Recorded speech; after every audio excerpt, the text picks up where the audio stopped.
Snow fell like a heavy curtain over the city, muffling sound and swallowing light, the kind of storm that makes even the strongest buildings feel small and vulnerable. It was just past midnight when the CEO stepped out of his glass tower, his expensive coat pulled tight, his mind still trapped in boardroom numbers and shareholder pressure. He was a man who controlled thousands of lives through contracts and signatures, yet at that moment he felt untouchable, insulated from the chaos outside. Then, from the edge of the sidewalk, a small presence shifted his entire world. A little girl stood there, thin jacket soaked through, snow clinging to her hair and lashes, her eyes too old for her small face. She leaned forward as if afraid the wind might steal her words, and in a trembling whisper, she told him her mother had not come home last night. That single sentence cracked something open inside him that decades of success had sealed shut. Before the story continues, take a moment to pause. If you believe in kindness, second chances, and the power of small moments to change lives, please like this video, comment your thoughts, share it with someone who needs hope today, and subscribe to the channel. Your support helps keep stories like this alive. The CEO had not planned to stop. His driver waited nearby, engine running, ready to cut through the storm and take him back to warmth and comfort. Yet something about the girl's stillness rooted him to the spot. She was not crying or begging. She simply stood there, hands clenched, as if holding herself together was already taking all her strength. Around them, the city blurred into white streaks, streetlights haloed by falling snow, sirens distant and muted. He noticed her shoes first, thin and cracked, then the way her fingers were red with cold. He realized she had been standing there for a long time, waiting for someone to notice.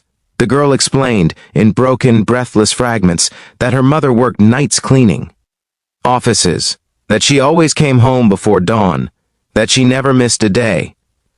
But last night, the door never opened. The bed stayed empty. The phone went unanswered.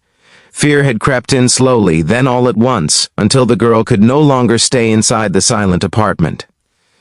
She had walked out into the storm, guided by nothing but the hope that an adult would help her. Somehow that adult had turned out to be him. The CEO felt a strange discomfort, the kind he usually silenced with logic and authority. He was used to solving problems with money, with quick calls and delegated tasks. But this was different. This was immediate and human. He crouched down despite the cold biting through his tailored trousers, bringing himself to the girl's level. The snow soaked into his knees, and he barely noticed. What he noticed was the way her shoulders shook, not from sobbing, but from exhaustion and fear. He ushered her into the car, wrapping his coat around her small frame while the driver looked on in stunned silence. Inside the warm vehicle, the girl finally relaxed enough for tears to fall, silent and heavy. The CEO gave the driver instructions that surprised even himself, sending them not home, but toward the part of the city he rarely visited, where old apartments leaned tiredly against one another and streetlights flickered like they might give up at any moment. As they drove, he learned more. The girl and her mother lived alone, no close relatives, no safety net. The mother took extra shifts to pay rent, to keep food on the table, to make sure her daughter could go to school with clean clothes and a full stomach. The CEO listened, each detail landing like a quiet accusation. He owned the very building where the mother cleaned offices at night. He had walked those polished floors without ever seeing the people who scrubbed them after dark. They reached the apartment building, its entrance half buried in snow. Inside, the stairwell smelled of damp concrete and old paint. The apartment itself was small but neat, evidence of pride held tightly despite limited means. The CEO stood there, surrounded by mismatched furniture and children's drawings taped to the wall, feeling like an intruder in a life he had never bothered to imagine. Hours passed as calls were made. Police, hospitals, shelters. Each negative response tightened the knot in his chest.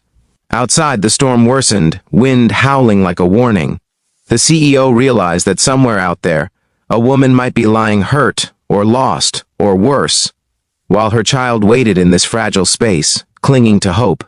He could not leave. He could not hand this off to someone else.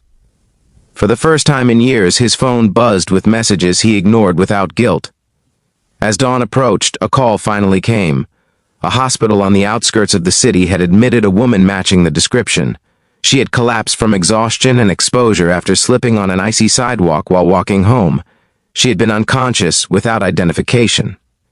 Relief hit the CEO so hard he had to sit down. The girl, sensing the shift, looked up at him with eyes full of silent questions. He nodded, and something like light returned to her face. They drove through the storm again, this time with purpose cutting through the fear.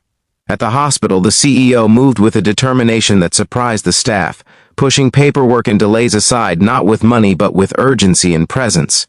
When they finally stood beside the hospital bed, the girl reached out, her small hand finding her mother's, and the room seemed to breathe again. The mother woke slowly, confusion giving way to tears when she saw her daughter safe. The CEO stepped back, suddenly aware of how small he felt in the face of this reunion. He had arrived in the storm as a man of power and control, but he stood there now as something else entirely, someone humbled and changed. In the days that followed, the CEO could not return to his old routines. The image of the girl in the snow haunted him, reshaping the way he saw the city and his place in it. He visited the hospital daily, bringing books for the girl, food for the mother, and eventually, difficult conversations about work conditions and support. He learned that the mother had been working double shifts due to staff shortages, pushing herself beyond what her body could endure. He saw, clearly now, the hidden cost of efficiency and profit. The CEO made decisions that rippled outward. He improved working conditions for night staff, added transportation support during extreme weather, and established an emergency fund for employees facing crises. These were not gestures for publicity, they were acts of restitution.